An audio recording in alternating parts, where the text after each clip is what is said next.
এরকম জান্নাতের বাগানে আসতে বসতে পারবে না। কোরআন ও হাদিসের আলোকে আলোচনা শোনার তৌফিক কিন্তু সবার হয় না, হয় নাকি? সবার হয় না।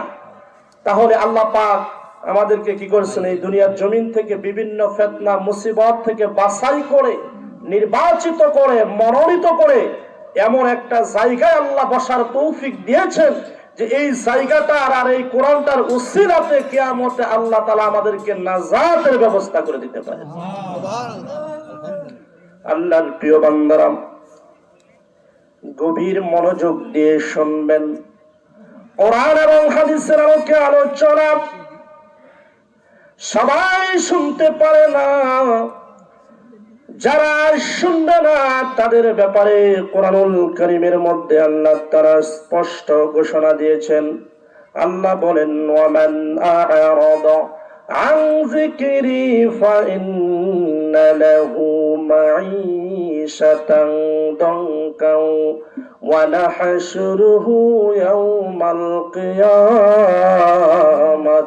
আ'মা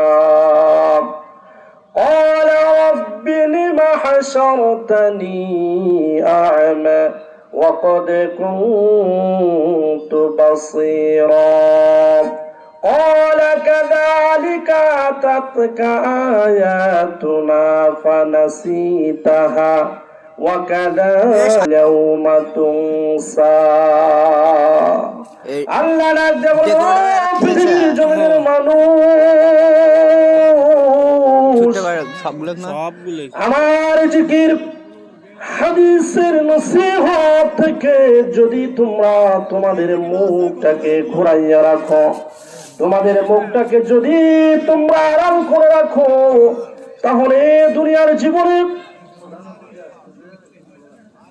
লিল্লাহে তাকবীর, প্রধান অতিথির আগমন, শুভেচ্ছায় স্বাগত, শুভেচ্ছায় স্বাগতম, প্রধান অতিথির আগমন, অনন্তপুর পূর্বপাড়ার পক্ষ থেকে লাল গোলাপ শুভেচ্ছা, অনন্তপুর পূর্বপাড়ার পক্ষ থেকে লাল গোলাপ শুভেচ্ছা।